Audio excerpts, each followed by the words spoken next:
Olá, boa tarde para você, internauta que acompanha a página do Diário da Região no Facebook. Estamos aqui com mais um Papo Cultural e o Papo Cultural dessa terça-feira é bem especial porque é o nosso primeiro convidado nacional a participar aqui do bate-papo ao vivo do Diário. Estou aqui com o artista visual mineiro Guilherme Cunha, que está iniciando essa semana aqui no SESI Rio Preto uma exposição fotográfica muito bacana, Memórias da Vila, que é fruto de 6 anos de convivência com uma comunidade da região metropolitana de Belo Horizonte.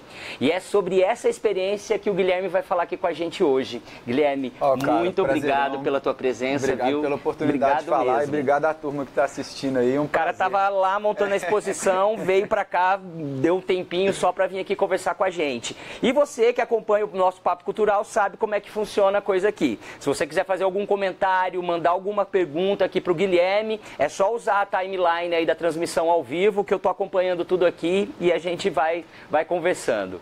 Legal, Guilherme. Prazer mesmo. Um prazer recebê-lo, nosso primeiro convidado de fora dos domínios de Rio Preto. Pelo menos 400 quilômetros. Aí, tá vendo? Já tá bom, já. A fronteira do estado. Já tá bom, bacana. Maravilha. Bem, Guilherme, assim, a exposição que você está realizando aqui no SESI, ela é fruto de uma, vamos dizer assim, de uma imersão que você fez numa comunidade que é a comunidade da Serra, né? Da comunidade da Serra, né, lá em Belo Horizonte. E você já tinha feito dentro dessa trajetória artística uma imersão desse tipo, assim, né, levando tanto tempo, 6 anos, de que forma isso, assim, impactou, assim, na tua vida pessoal, na tua vida artística? Bom, então, assim, geralmente os projetos que eu desenvolvo, eles têm um tempo de maturação, assim, um pouco mais longo, assim. Raramente eles são projetos muito rápidos. Ah, bacana. Porque eles estão muito ligados à questão da percepção humana, da produção de conhecimento, a forma com que a gente constrói as visões de mundo que a gente tem, porque a gente sabe que natural mesmo é só o passarinho, né? O resto é tudo construído. E essas construções, elas são construções cognitivas, de produção de sentido sobre a nossa experiência existencial. Então, assim, a forma com que a gente percebe, sente a vida, se norteia, toma decisões, elege o nosso conjunto de valores, prioridades, o sistema de pensamento, através do qual a gente se organiza mesmo na vida para tomar decisões, são todos construídos, né? Então, assim, são múltiplas as visões de mundo. E os trabalhos que eu objetivamente realizo, eles são trabalhos que problematizam essas estruturas rígidas, assim, que muitas vezes obstruem a nossa experiência, delimitando razões muito curtas para aquilo que a gente sente, né? Aquilo que a gente sente, aquilo que a gente percebe, restringindo objetivamente a nossa experiência, que ela pode ser muito alargada. Então, nesse caso específico, esse processo de convivência, ele tenta trabalhar o que a gente estava chamando ali de poética do encontro. Legal. Assim, como que o encontro, a escuta do outro, né? Assim, o olhar do outro pode ampliar a nossa capacidade de entendimento, pode criar relações, vamos dizer assim, mais solidárias, mais fraternas, mais capazes de ter uma estrutura social menos hierarquizada. A gente sabe que haverão diferenças, né? Assim, mas como e quando que eu consigo absorver a diferença do outro e ela passar a fazer parte da minha vida e não ser antagônica à minha vida e não eu antagônico ou contrário a ele? Não ser um conflito, né? Ser uma comunhão. Exato. E como que isso se soma para que a gente consiga construir uma estrutura mais dinâmica de relacionamento, assim, com menos embate, assim, menos choques de ignorância. Porque, na verdade, a diferença vai haver em todas as situações, porque a nossa experiência de vida é única. Né? A característica de sermos indivíduos quer dizer que somos indivisíveis. Mas não quer dizer que deixemos de ser complementares. Essa matemática aí, ela é muito importante. A gente é indivisível, mas a gente soma na vida do outro e o outro soma na nossa vida. Se a gente subtrai o outro da nossa vida, a gente restringe a nossa experiência de mundo a só aquilo que a gente sabe. E o que a gente sabe é muito pouco. Ou quase nada. Isso que é importante. A gente sabe quase nada. Então a gente precisa do outro. Isso é fundamental. Legal. Então esse trabalho, ele é direcionado para essa poética dos encontros, Sim. que ampliam as narrativas sobre a nossa experiência de mundo, ou seja, eu preciso de ouvir o outro. E nesse caso, a narrativa ela é visual, imagética, ela é feita através da fotografia. Legal, né? Bacana. E o aglomerado da Serra, né, que é essa comunidade, é uma comunidade pobre lá de Belo Horizonte, né? Exatamente. E até um dos maiores aglomerados urbanos, né, do Brasil, com 80 mil habitantes só, né, dentro dessa comunidade. Assim, como que foi chegar até essas pessoas e assim, e também o que te motivou a chegar até lá, assim? O que te motivou a esse encontro, esse encontro poético com essas pessoas? Então, acho importante dizer também, assim, muitas vezes o artista parece herói, né? E na verdade não tem nada de herói. O que aconteceu foi que eu tive a oportunidade de me integrar a um grupo espírita. Bacana. Já há 20 anos. E esse grupo já tinha um trabalho no aglomerado há 30 anos. Então eles foram uma das primeiras associações a abrir frentes de trabalho nas ocupações populares em Belo Horizonte, ainda no início, porque assim, imagina, 30 anos atrás não tinha urbanização, as pessoas pegavam água ainda nas bicas, nos rios, então era uma situação de vida ainda de muita restrição, né? Então houve um encontro, mais uma vez, né, essa palavra, houve um encontro, o desejo dessa associação espírita de se envolver com a comunidade, e eles encontraram moradores da comunidade que se dispuseram a ceder os seus barracos para poder iniciar esse movimento de confraternização. Então, por exemplo, a dona Cacilda, que a história dela está no livro, que é uma das partes do projeto, a dona Cacilda, por exemplo, abria a casa dela para fazer a sopa, para distribuir para a comunidade. Então, assim, a dona Cacilda, a dona Lourdes, né, elas abriram essas portas para a associação existir lá. Então, quando eu me integrei a esse trabalho, eu tive a oportunidade de fazer parte do que eles chamavam de subida ao Cafezal. Cafezal é uma das vilas que fica hoje dentro do aglomerado. Porque o aglomerado, olha só que interessante, sem querer mudar o assunto, né?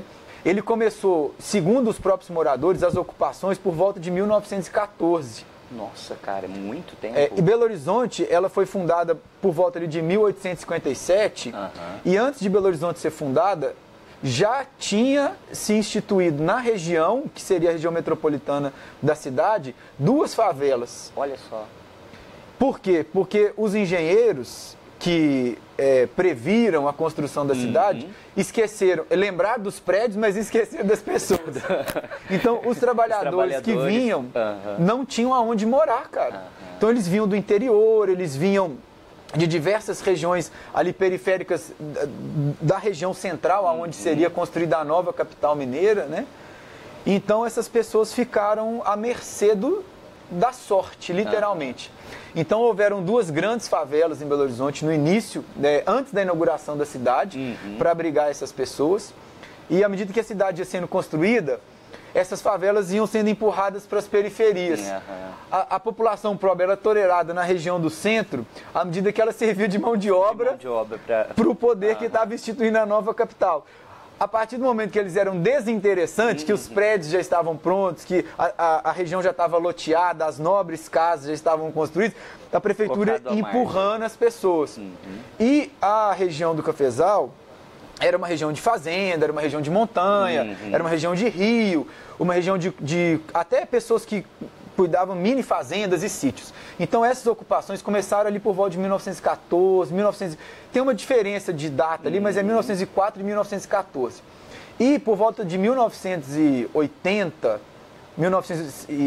79, 80, a Associação Espírita começou a subir lá. Então você já vê que já tinha um período de ocupação. Já há muito tempo. Mas a região do Cafezal, que é essa vila específica onde eles atuavam e atuam ainda hoje, começou a ser ocupada em 1975. Então você vê que a região ela tem 1,5 km quadrado e tinham 16 mini-vilas, como se fossem microbairros, micro-regiões que foram sendo ocupadas e que ao longo desse período, do tempo até hoje, elas foram expandindo a população e o território, se encontraram, formaram um grande aglomerado. E o Cafezal era uma dessas microvilas que começaram a ser ocupadas em 1975. Então tinha só 5 anos de ocupação. Então as casinhas eram ainda muito precárias, as pessoas ainda necessitavam de muita ajuda, muito amparo ali, muita parceria para poder conseguir a infraestrutura básica de vida.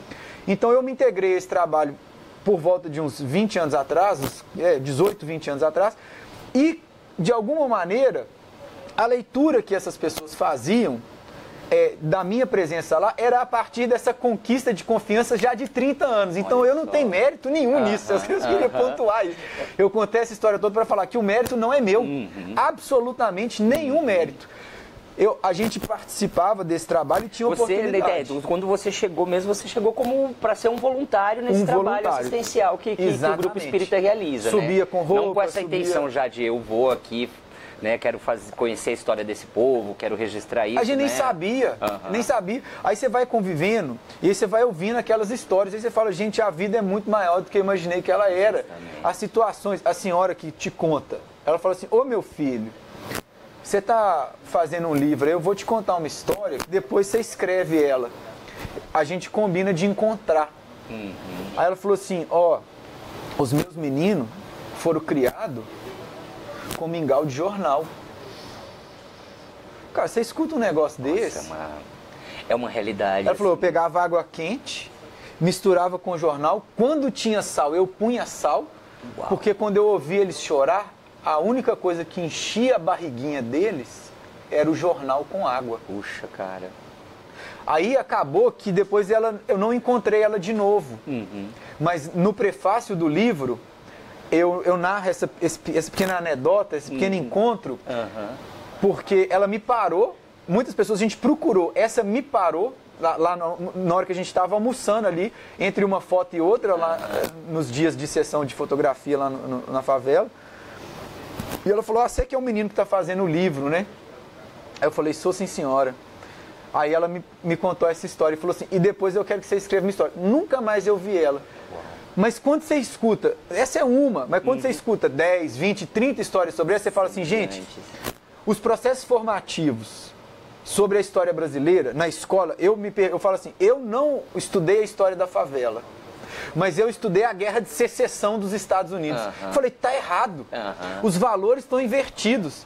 A gente está sob o jugo de uma colonização mental, cognitiva, intelectual, que tira a gente do foco de interesse principal, que é o projeto de nação Brasil. A sua gente, o seu povo, né? O nosso povo e a nossa nação. A nossa energia, a nossa infraestrutura, o nosso dinheiro, a nossa intelectualidade, que é pesquisa e conhecimento, e a nossa cultura, que é a nossa identidade. Você perde isso, cara, você perde tudo. Eu vou te contar uma coisa que talvez você não saiba. Eu estudei nos Estados Unidos uma bolsa de estudos. E um dia eu encontro um amigo meu, Eduardo, que estudava administração lá. Falou, pô, Du, o que você tá com essa cara aí, velho? Vamos... Ele era gaúcho. Aí ele mandou vir lá do sul uma bomba, a cuia e o chimarrão. Tomar o chimarrão. Eu falei, vamos lá tomar um chimarrão em sua homenagem. Ele tava com a cara ruim. Aí ele falou, cara, você não acredita, na aula, o professor mostrando o mapa do Brasil com a Amazônia subtraída. E no lugar da Amazônia estava escrito território internacional. Aí ele levantou o braço como brasileiro e falou assim, olha, professor, você me desculpe, mas seu mapa está errado. Isso aqui é o Brasil, eu sou brasileiro, esse é o meu país e eu sei do que eu estou falando. Aí bateu boca com o cara. E no livro dos caras, eles aprendem que a Amazônia é território internacional. Cara, e eu já ouvi muito falar a respeito disso, assim, sabe? Mas muita gente não sabe disso. Então, assim, você é o primeiro que eu achava que era até uma lenda urbana, vamos assim dizer. Não, né? eu vivi essa história. Eu vivi essa situação. E ainda numa situação de estrangeiro, sentir isso é quando você percebe quão a gente ainda tem essa questão da identidade nossa, ainda da nossa história, da nossa essência muito dispersa. Dispersa, e a gente tem que fortalecer as estruturas institucionais. Aí não precisa de esperar o governo fazer. A gente pode, assim, se interessar por aquilo e trabalhar com esse tipo de temática, assim, que ajuda a construir a memória imagética de identidade cultural da nossa experiência coletiva Brasil, porque isso ajuda a gente a rever os nossos valores e redirecionar as prioridades. Aí a arte passa a impactar nas decisões políticas que conhecem a realidade para eleger prioridades. Legal. Esse é o ponto. Porque se eu desconheço o problema, como que eu vou... Justamente. Não é nem consertar o problema, mas como que eu vou... A demanda de prioridade, ela fica difusa. Ela passa a ser direcionada para o interesse do capital. Que é o capital que direciona as forças. Justamente. Agora, a força que direciona o capital precisa de ser o bem-estar. O bem-estar do cidadão tem que ser o primeiro lugar. Ele não pode ficar periférico. Agora, quando é o mercado internacional e a estrutura de barganha que define as políticas públicas ou o direcionamento dos recursos, a gente fica à mercê, o povo fica à mercê, todo mundo fica refém da lógica de mercado. Sim. E não pode, assim, um Estado tem que priorizar o cidadão. Aí fala assim, a arte para quê? Aí, nesse sentido, a arte é um poderoso instrumento de tomada de decisão. Sim, justamente. Né? E o que eu acho mais assim é forte, que fica evidente também nesse teu trabalho, é que você também, assim, esse resultado não é algo que diminui, que vitimiza. Nada disso. Que estereotipa essas pessoas. Pelo contrário, assim, mostra uma dignidade dessas pessoas, uma felicidade, né, apesar de todas as circunstâncias, fotos, assim, né?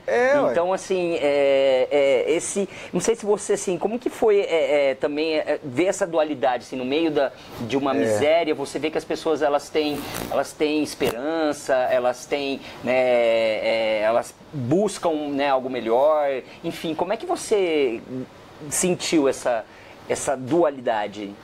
Então, aí, assim, porque as lógicas são diferentes, né? Assim, é o direito de existir. É uma coisa muito básica. Outro dia eu estava ouvindo uma palestra de um senhor que ele é um quilombola, intelectual. O nome dele é Nego Bispo. Quem estiver assistindo também pode ir lá no YouTube e bater lá, Nego Bispo. É um cara que está com um pensamento muito interessante. Ele fala que ele é contra a colonização. E não só a colonização, o movimento físico da colonização, mas a colonização mental, a colonização imagética, porque aquilo que habita os nossos imaginários impacta nas decisões que a gente toma. Basicamente é isso. Então, as diferentes visões de mundo, elas precisam fazer parte e caber dentro da nossa, vamos dizer assim, do nosso contexto de tomada de decisão, para a gente conseguir conviver de forma mais saudável com as pessoas. Então, assim, é lógico que a gente tem uma espécie de acervo ali de ideias sobre o outro. Mas a lógica de ir para conviver com o outro é tentar quebrar isso tudo. Então, quando você não faz expectativa e você não enxerga o outro como um objeto de pesquisa, justamente, você passa a absorver o que o outro está te falando como se fosse um aluno, como se fosse um movimento de aprendizado. Então não é que tinha aquilo e você viu aquilo outro. Só tinha aquilo. Só tinha a realidade que a turma te passava, que nos passava, né? Porque era uma equipe maior um pouco. Então, o que o Nego Bispo fala, ele fala o seguinte: a nossa sociedade, ela funciona a partir de uma ideia que chama o direito sintético. O direito sintético é uma lógica que prioriza a verdade institucional. E a verdade institucional, ela subserve as estruturas de poder. Justamente.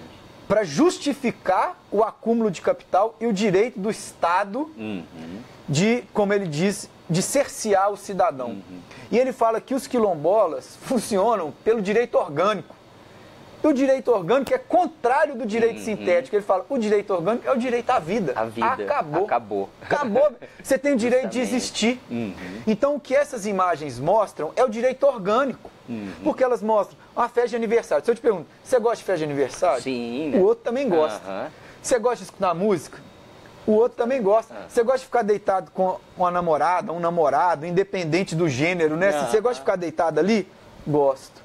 Você gosta de ficar abraçado com sua criança? Gosto. Você gosta de beijar sua mãe? Eu gosto. Então acabou, meu. Não tem divisa para isso.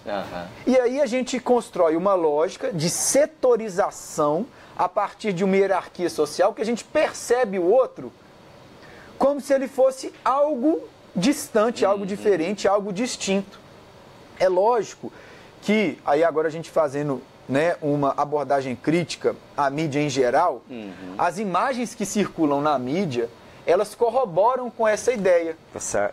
Estereotipo, né? São muitos estereótipos assim, é isso, né, cara. A criança do morro é ligada àquele menininho. As ideias que se passam, para quem não conhece, porque é isso, nem todo mundo é morador de favela e nem todo mundo é morador de mansão. Então não tem só gente ruim que é rica, nem só gente ruim que é pobre, nem só gente boa pobre, só gente... É aquilo que a gente falou, não tem a divisão. É a existência de cada um, né? É o direito de existir e ponto. Não tem outra realidade. Então a gente perde a oportunidade de ter uma vivência alargada com todas essas múltiplas visões de mundo, porque a gente cai na fantasia da hierarquização da sociedade. Ela é real quando ela tira o direito do outro. Sim. Mas ela é fictícia porque ela foi criada para tirar o dinheiro, para tirar o direito do outro. Né? Entendeu a lógica? Então são fronteiras fictícias, mas que são reais.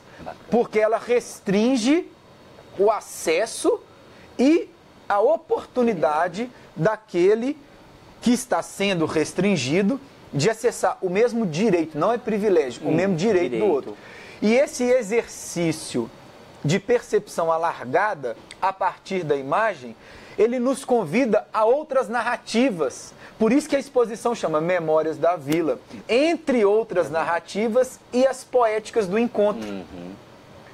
Porque não é aquele encontro forçado, não é aquele encontro vertical, de cima para baixo, nem de baixo para cima. Eu nem sei tudo, eu nem sei nada, eu sei um pouco, você sabe um pouco. E vamos compartilhar isso. Vamos conhecer, complementares como somos, vivemos histórias diferentes. E as nossas histórias formam as realidades que definem a nossa identidade cultural. Justamente. Que são múltiplas. Poxa. Sacou? Que reflexão bacana, cara. Estamos aqui num papo muito profundo com o Guilherme Cunha, artista visual mineiro, que vai começar a exposição no SESI. A exposição começa agora na quinta-feira, né? Memórias da Vila. Exatamente. Dia quarta-feira. Quarta-feira. É amanhã. Amanhã começa a exposição. Amanhã, dia 10. Lá no saguão do Teatro do SESI. Tá vamos ver o que o pessoal aqui no Facebook está comentando aqui. Olha, a arte vira realidade. Edith Cavalli, a Isabel Suzuco Dias, arte e cultura, não só informação, conhecimento e vontade. Parabéns, é isso aí. E se você quiser mandar algum comentário, mandar alguma pergunta aqui para o Guilherme, é só usar a timeline aqui do nosso bate-papo ao vivo. Guilherme, dentro também desse teu contato, né, dessa tua convivência, né, na comunidade, você também descobriu, além de você fazer alguns registros fotográficos que pegam a exposição, você também descobriu retratistas, fotógrafos da comunidade, né? Nossa, cara. E até parece, eu não sei, assim, é a primeira vez que essas fotos desses fotógrafos vão ser expostas. Isso é um negócio Elas estão no livro. Como que foi essa história, então, né? Ó, o projeto Memórias da Vila, então só para contextualizar para a turma entender, o projeto Memórias da Vila, ele começou em 2010. Olha só. Tem um amigo lá em Belo Horizonte, que é um artista, produtor cultural, desenvolvedor de projetos também, que chama Bruno Vilela, que propôs uma vivência fotográfica chamada Maratona Fotográfica, em abril de 2010, e ele convidou alguns artistas e amigos para poder participar desse projeto. E eu fui um dos artistas convidados para participar. E a ideia era fazer uma leitura sobre a região leste de Belo Horizonte. Acabou que eu expandi para a região centro-sul também, e para trabalhar a memória da cidade, né? Assim, de alguma forma, assim, partes que a gente não conhecia da cidade. Entendi. E acabou que aí esse assunto lá na comunidade já era recorrente, das pessoas quererem criar um registro para contribuir para a preservação da memória deles, porque eles já estavam achando que os jovens já estavam esquecendo daquilo que os mais antigos tiveram que passar para poder ter a infraestrutura, ter a comunidade organizada da forma que ela estava. Então, Para a maratona fotográfica, eu fiz um pequeno ensaio de 5 fotos com os moradores mais, assim, os mais velhinhos, os moradores antigos lá da comunidade. Entendi. E a partir desse resultado, a gente fez uma reunião com 13 líderes comunitários. Eu tenho a ata dessa reunião, propondo o desdobramento do projeto inicial Memórias da Vila, dessas 5 fotos. Falando assim, ó, gente, vamos transformar isso num livro? Aí a turma falou, pô, já tentamos fazer isso uma vez, não conseguimos. Aí a gente agilizou, conseguiu fazer essa reunião lá na Associação dos Moradores da Vila Santana do Cafezal, com 13 líderes comunitários. Aí eu li uma proposta de projeto para eles. Não foi um negócio que eu inventei da minha cabeça. Eu li uma ata para eles, eu li uma ata de uma proposta de projeto, teve um aceite unânime, todos aceitaram. A gente fez, aí eu levei o computador, levei a impressora e fui escrevendo a ata da reunião. A gente imprimiu aquele papel ali em 3 vias, todo mundo assinou. Eu fiquei com uma cópia, a presidente ficou com outra cópia, a associação de moradores ficou com outra. E a partir daquele momento, a comunidade, ela aceitou o projeto Memórias da Vila ser realizado.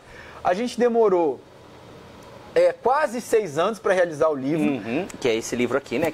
Exatamente. Fantástico. Ele trouxe aqui, ainda não vi tudo. Quem for na exposição vai ter a oportunidade de ver e de comprar o livro também. O livro vai também estar sendo vendido na exposição. Bacana. Enfim, desculpa, isso, não, claro. E aí é o seguinte, só para lembrar da trajetória. Aí a gente fez essa reunião lá com eles, foi aceito vamos dizer assim, a realização do projeto na comunidade. Então ele demorou 6 anos para conseguir ser efetivado, o livro ser impresso.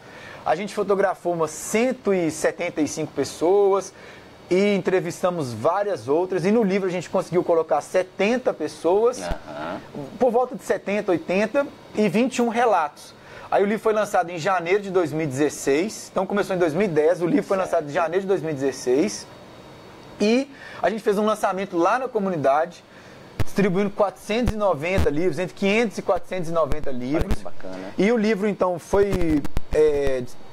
a possibilidade de realização de patrocínio veio a partir da Fundação Municipal de Cultura de Belo Horizonte e do Prêmio Marc Ferres, que aí o projeto ganhou o Prêmio Nacional de Fotografia, também, da Funarte, que é o Prêmio Marc Ferres. Então a gente juntou as duas coisas, os dois dinheiros, vamos dizer assim, né?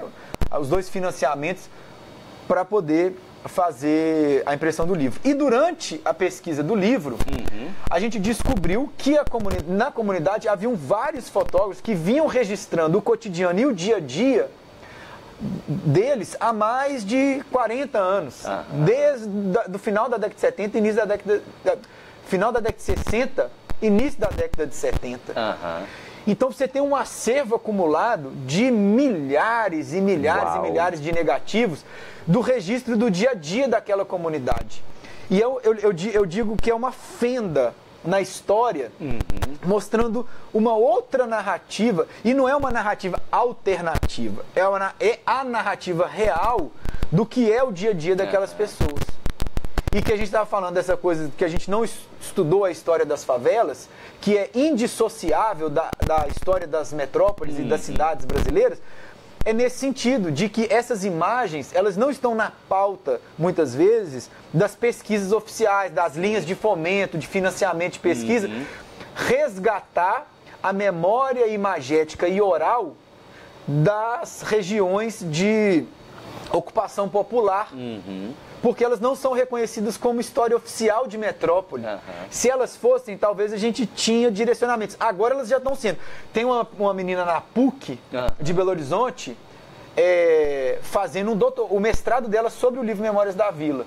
Então o livro foi lançado e ela pegou o livro para fazer o mestrado dela. Então já está começando esse movimento, assim... de evidenciar isso dentro da academia. A PUC em Belo Horizonte, ela é forte, assim. Uma das pesquisas, agora eu peço desculpa para a pesquisadora, mas eu esqueci o nome dela, mas uma das pesquisas que eu usei de referência para escrever o texto do livro, a introdução do livro, os dados que a gente procurou, foi também no mestrado, doutorado de uma historiadora, de uma pesquisadora antropóloga, que pesquisou a história das favelas de Belo Horizonte. Então, você tem um movimento acadêmico, mas ele ainda não vamos dizer assim, tão evidente que gere várias linhas de fomento, que possibilite a recuperação desses acertos. Porque você imagina que essas fotos elas têm 50, 60 anos. Então os negativos sofreram danos. Então a gente descobriu esses fotógrafos, conversou com eles, chamou eles para dentro do projeto e com a possibilidade que o SESI nos deu de poder fazer essa exposição, a gente aproveitou para construir um movimento de pesquisa de selecionar os negativos, limpar os negativos. A gente tem que fazer estudo de químicos, como é que limpa negativo, máscara, luva, aquela coisa toda.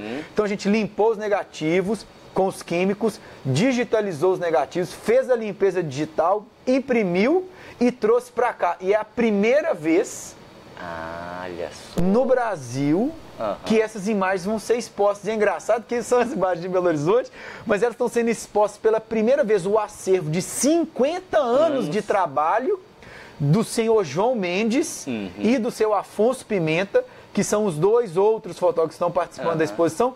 Pela primeira vez ela vai ser aberta, essa história inédita aqui em São José do Rio Preto. Que bacana, olha que coisa legal, cara, que honra pra gente aqui. Pô, é uma oportunidade, né? Não é a primeira vez que a exposição acontece. Se ela tá começando por aqui ou você já fez a exposição? Tá começando aqui. Então, assim, a primeira vez de todas. Então, gente, corrigindo, pelo amor de Deus, é o lançamento da exposição. É o primeiro lugar que ela vai ser realizada. E tem imagens que nós, como brasileiros, como nação, imagens que a gente nunca viu. Imagens da história das cidades brasileiras que estão pela primeira vez sendo expostas aqui. Bacana. Do acervo desses A gente tem aqui um internauta, o Everton Benedicti, ele está fazendo uma observação aqui, ele está dizendo que é o que a gente estava conversando, que essa hierarquia na sociedade vem da diferença e diversidade que são naturais à natureza. Essa ideia igualitária não faz sentido. E a arte não é realidade, até é imaginação. Imaginação pode impulsionar a realidade, mas ela, a partir do momento que a imaginação se confunde com a realidade, temos a esquizofrenia que domina a arte. Nossa, gente, ele escreveu bastante. A esquizofrenia que domina a arte moderna. Essa ideia igualitária não faz sentido.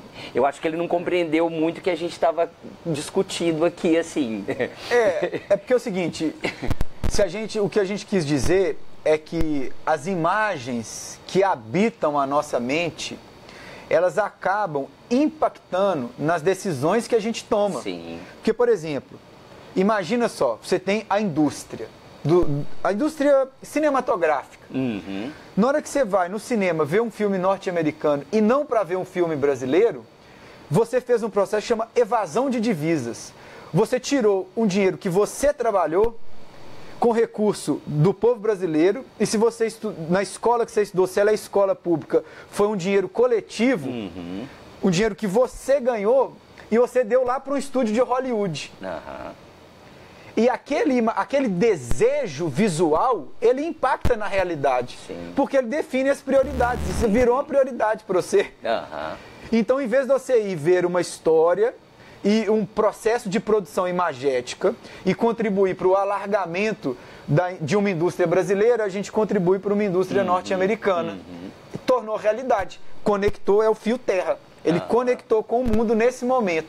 Então, quando a gente define uma política pública, né, que estimula o fomento da produção nacional, a gente está contribuindo para a construção de um ideário brasileiro. Ideário são todas aquelas imagens que fazem parte da nossa identidade nacional, que nos ajudam a reconhecer como nação e fomentar o processo de construção de conhecimento e melhorias do bem-estar das nossas comunidades, das múltiplas comunidades que a gente, vamos dizer assim, que existem no Brasil. Então não é uma ideia igualitária, é uma ideia de fomentar a diversidade, e ainda mais, de conhecer a diversidade, a multiplicidade de visões. Principalmente conhecer, né? Porque quando a gente banaliza a visão, ou seja, a gente homogeneiza e fala assim,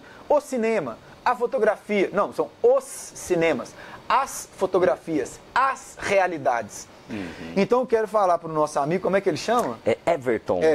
Ô Everton, o Nego Bispo, ele tem uma palestra dele que ele fala o seguinte: quando o colonizador chegou, ele chamou o índio de índio, mas o índio não era índio. Uhum. Ele falou que foi a primeira violência que foi feita contra os Pindoramas, porque ela era um conjunto social, era uma organização humana que se autodenominava os Pindoramas. Quando você não reconhece a forma que o outro se reconhece e dá outro nome para ele, é como se você desconhecesse todo o acervo de identidade através do qual aquela sociedade se define. Então é como se você falasse para elas assim: eu desconheço a forma com que você se conhece e não respeito a identidade através da qual você se nomeia. É como se alguém, igual o Halley, nós estamos aqui conversando, mas em vez de eu chamar, ô Halley, tal, eu falo assim, ô Carlos. Você falou, cara, eu não chamo Carlos, eu chamo Halley. Não, mas eu vou te chamar de Carlos. Ou seja, quando a gente chama o outro com o nome que ele se define, é como se eu fizesse o esforço de conhecer o outro. Quando eu chamo o outro com o nome que eu acho que ele tem, é como se eu projetasse o que eu acho que ele é para ele, desconsiderando todo o universo, não de igualitário, mas todo o universo de diversidade que ele carrega. Ou seja, a experiência do indivíduo é única e intransferível. Eu não posso saber o que ele sabe, porque só ele viveu o que ele viveu. Justamente. Então, se eu ponho outro nome nele, eu estou mudando a identidade dele. Ou seja, violentamente gerando um processo de exclusão. Ou seja, eu estou excluindo do outro o que é a história dele para ele. E colocando uma outra história que é minha no lugar. Isso é básico. Quando a gente é criança, a gente aprende a encaixar a estrela na estrela, o quadrado no quadrado. Eu não posso querer enquadrar o outro na minha visão de mundo. Isso chama violência. Justamente. Violência simbólica. Aí sim, eu concordo com o nosso amigo quando ele fala que arte não é realidade, mas a arte impacta na realidade. E todas as outras coisas não são realidade. Elas impactam na realidade. Porque a realidade, meu amigo, ela também é um acordo. Ela é um acordo, né? Ela é um tipo de convenção humana. Porque você tem a realidade, são os pontos de vista construídos dentro do acervo de possibilidades interpretativas daquela sociedade que tem um conjunto simbólico e um sistema de valores e de pensamento próprio. Por exemplo, o passarinho, ele tem um conjunto perceptivo, a zebra tem outro, a zebra só enxerga azul e amarelo. A realidade dela é uma. O que pra gente é vermelho, para ela é amarelo. Não adianta você falar que é vermelho, que o sistema biomecânico e neural dela só tem o cone de interpretação de luz azul e amarelo. Então não tem jeito dela saber aquilo. Agora, em se tratando de seres humanos, esse movimento, ele é um esforço de acolher a percepção do outro, entendendo que, por sermos indivíduos, a nossa história e a nossa experiência é única e indivisível. Só o outro vive a experiência do outro. Sim. Então, qual que é a função de quem está fora do outro? De tentar entender o que ele viveu. A sua experiência. Eu não posso viver pelo outro, nem falar pelo outro. Então, eu não posso ser advogado da comunidade. E eu nem quero ter o mérito deles. Eu até assim... Aqui, não é porta-voz, não é nada. Foi a oportunidade, quer dizer, longe disso, pelo amor de Deus. É a oportunidade de convivência. Simples. É simples. Só isso. É a oportunidade de convivência. Que gerou, a partir da experiência fotográfica, um processo de encontro. Que são encontros poéticos. Sim, justamente. Porque a intenção desses encontros era construção de imagem. Justamente.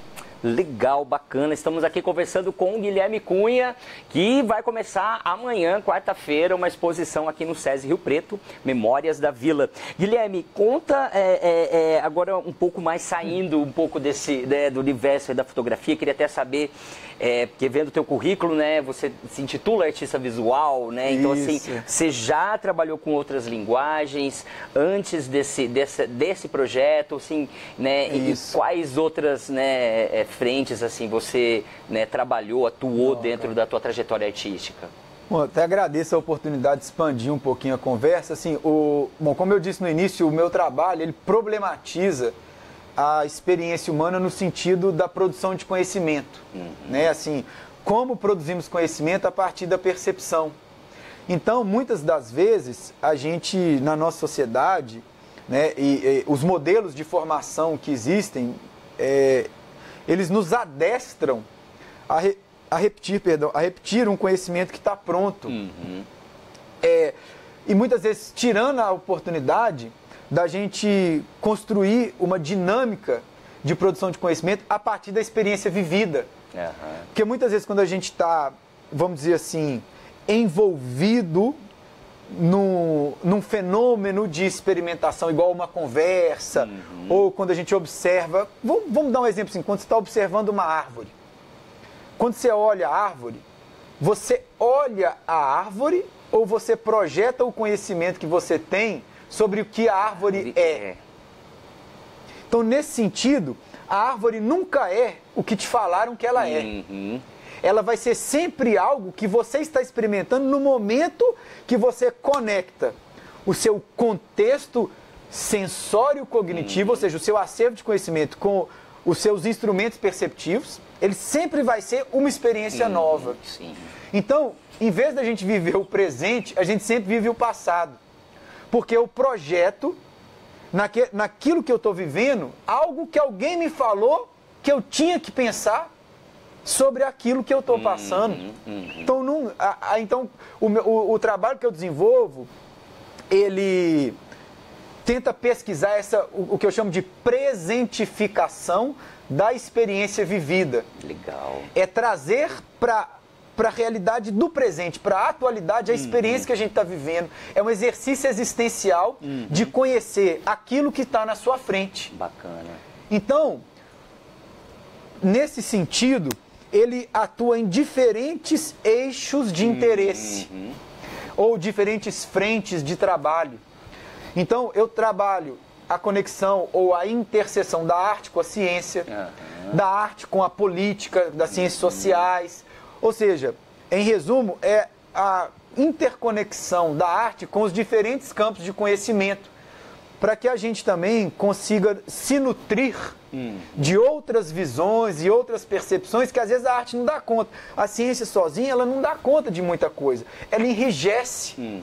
Ela cria uma visão tão pragmática que às vezes você precisa de uma flexibilidade sensível para perceber aquela situação dentro de um eixo mais alargado do contato humano, sabe, assim, das percepções da sensibilidade humana e não do pragmatismo da ciência, né? Às vezes, como ele disse, realmente a arte pela arte ela aliena, porque não é só o prazer estético, né? A finalidade dela de te deslocar do seu contexto cognitivo, de falar assim, olha, tem outras formas de percepção, isso gera generosidade, cara.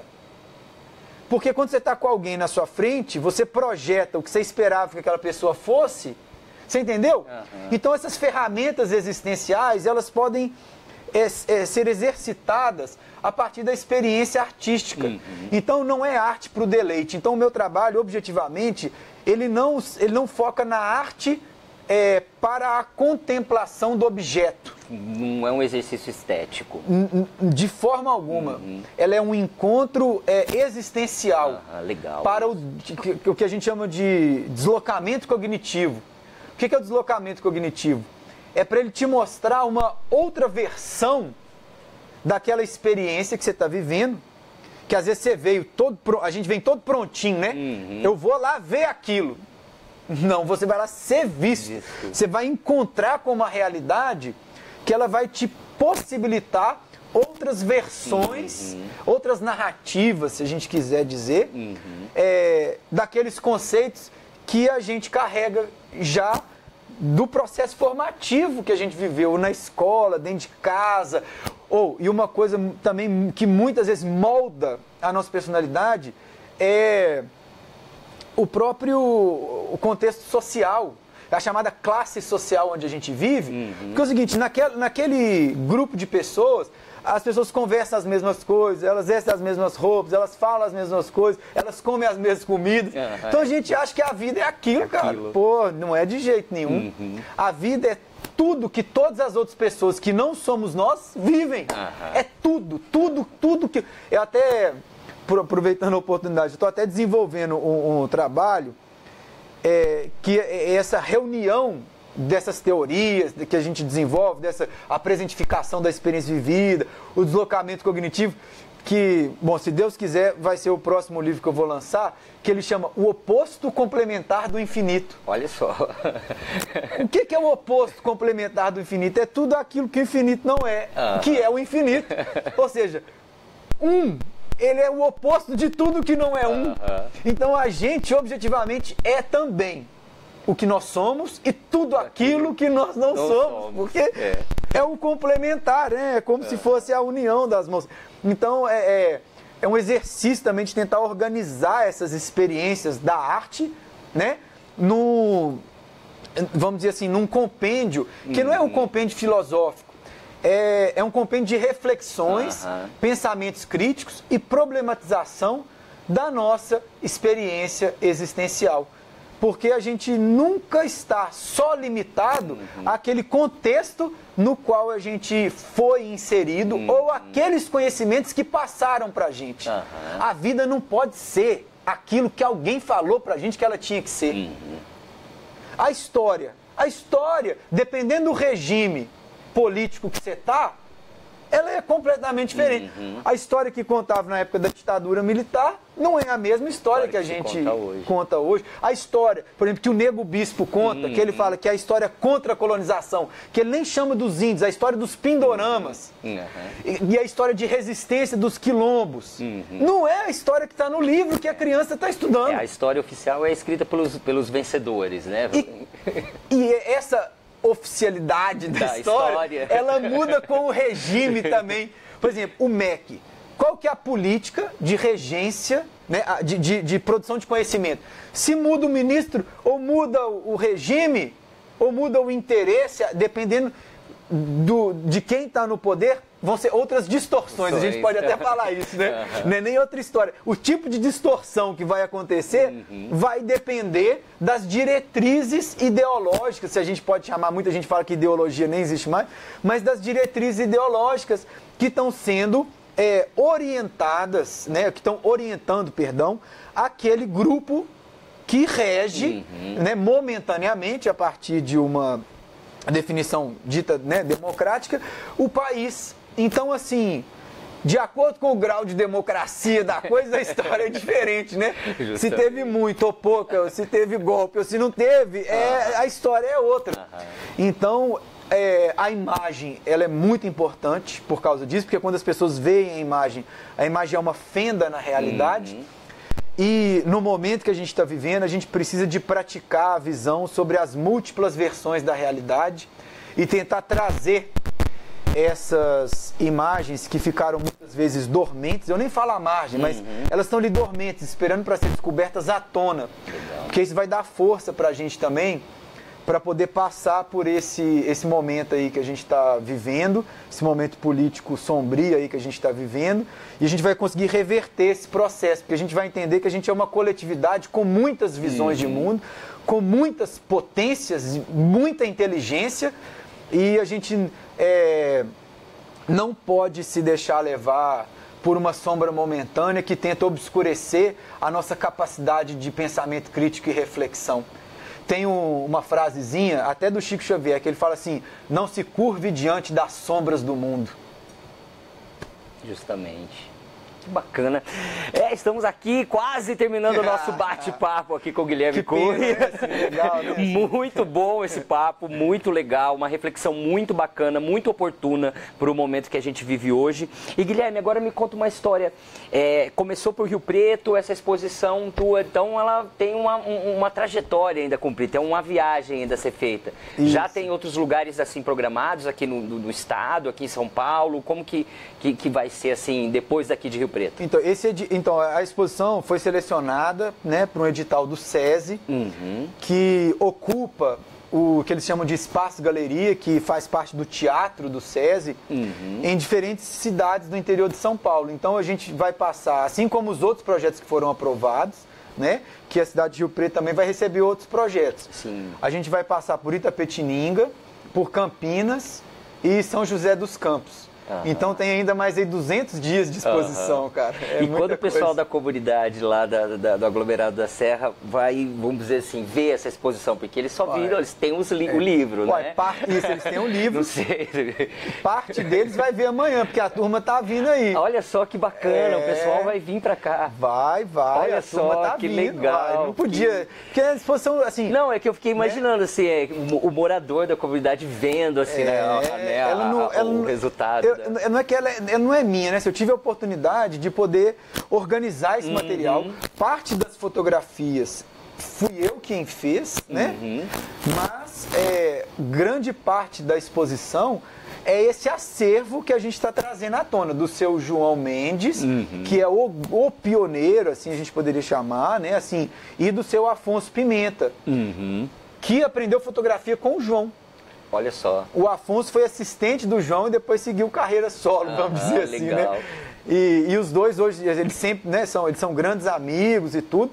E esse acervo deles vai estar lá. E os dois vão estar aqui amanhã também? Quem quiser conhecer o seu João... Para conhecer então amanhã, gente, lá, amanhã à noite lá no SESI tem a abertura da exposição. Vai vir o seu João, vai vir o seu Afonso e vai vir a Simone. A Simone Marques, que é uma jovem também lá do Cafezal, lá do aglomerado da Serra, que está fazendo o mestrado dela no Cefet sobre memória da comunidade. Que legal. Então ela atua como pesquisadora local no projeto. Fantástico. Então você vê, assim, lá a turma também já está focada, assim, nesse processo de construção intelectual sobre a preservação de memória da própria comunidade, que é isso que a gente está falando. É parte indissociável das histórias da metrópole. E é uma violência tirar essa história dos livros escolares, cara. Com certeza. Ainda bem que a gente tem gente como você, tem instituições como o SESI que estão... fica a dica pro MEC aí, ó. Colocar justamente, a história das favelas e dos líderes comunitários nos livros infantis, nos livros escolares, de formação pré-escolar, para as crianças poderem aprender também essas histórias. Justamente. Não é? Tem que contar a coisa mais completa que a gente conseguir. Legal. Né? E Guilherme, quem ficou curioso, quiser conhecer mais o teu trabalho, como é que te acha na internet? Então. Você tem site? A gente estava até brincando, se a gente podia achar. Não, mas... Eu tentei achar ele no Facebook e demorei, foi difícil encontrá-lo. Não é nem minha foto lá. Mas assim, eu estou construindo o meu site e ele está assim, no meio do caminho. Mas quem quiser conhecer um pouquinho mais dessa pesquisa, até do oposto complementar do infinito, os trabalhos que deram origem a esse movimento de organização dos trabalhos, pode entrar lá no site que é guilhermecunha.artecontemudo.br. guilhermecunha.arte.br. Isso. Bacana. Pode olhar lá. E aí não liga não, porque o site ele tá muito em inglês ainda, porque eu tava nesse processo de viagens e tudo. Entendi. Muito do material ainda tá em inglês, mas eu tô fazendo as inserções e tradução. E num período aí, vamos dizer, nos próximos 3, 4 meses, esse site deve ficar pronto também. E eu gostaria de convidar também todo mundo, tem um outro projeto que eu realizo com o Bruno, que é esse meu sócio, eu tenho um sócio lá em Belo Horizonte de produção de projetos, que é o FIF, que é o Festival Internacional de Fotografia, lá em Belo Horizonte, que a gente realiza em BH. Olha que legal. Já está na 3ª edição, é uma Bienal de fotografia, que tem também como objetivo o pensamento crítico da imagem. Então ele vai acontecer agora, em julho, no mês de julho, com vários convidados internacionais. As inscrições ainda estão abertas, até aproveitar fazer o jabá. Então aí, ó, gente, quem quiser se inscrever para o FIF, fotógrafos. Exatamente. Fotógrafos, artistas, videomakers. fif.art.br. fif.art.br. F-I-F, isso. .art.br. Tem o FIF no Facebook também. Tá? Bacana. Então, quem quiser se inscrever, conferir os convidados do festival. Então, o FIF ele é uma plataforma múltipla. É um evento cultural independente, né, que abarca uma série de atividades. Tem palestras, workshops, tem a maratona fotográfica, aquele projeto do Bruno antigo. Ele foi colocado dentro do FIF. Tem exposição, tem vídeo. Então tem uma série de coisas, tem conversas com artistas. No festival, no último festival, participaram mais ou menos uns quase 30 países. Olha só, cara. Num festival grande.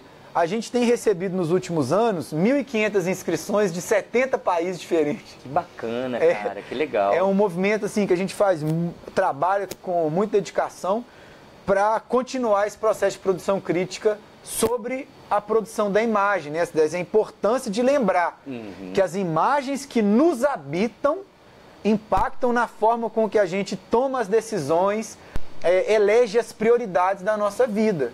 Né? A leitura de mundo que a gente vai fazer, às vezes, reflete as imagens que a gente carrega conosco. Né? Então, é importante a gente lembrar disso. É preciso não ser ingênuo diante das imagens. Tem que haver pensamento crítico e reflexão diante daquele conteúdo imagético que você está sendo exposto a ele. É importante a gente aprender a ler o que está sendo dito ali. Justamente. Né? Legal, Guilherme, nossa, muito obrigado, cara, pela tua presença, tua generosidade de ter vindo aqui. Esse espaço aqui que é generoso, E olha, cara, a exposição Memórias da Vila vai ficar no Teatro do SESI, no saguão do Teatro do SESI, até o dia 24 de junho. Começa amanhã à noite tem um coquetel de abertura, né? Coquetel sem álcool, importante dizer. Na quarta. Coquetel vegetariano. Isso, legal, bacana. Amanhã é a abertura, ela fica em cartaz até o dia 24 de junho e é possível ver lá no SESI de terça a sábado, das 9 horas da manhã às 8 horas da noite. Então vale a pena conferir, vamos ampliar o nosso repertório de imagens, o nosso universo de entendimento através das imagens. Guilherme, mais uma vez, muito obrigado, cara. Obrigado a todo mundo que teve a paciência de nos assistir aí. Foi delicioso, foi maravilhoso. De todo mundo aí e desejo vida longa aí pra exposição, que viaje muito. Mais exposições, projetos, vamos tocar, né? É isso aí, pessoal. Até a próxima terça-feira. Até mais. Tchau, gente. Muito obrigado.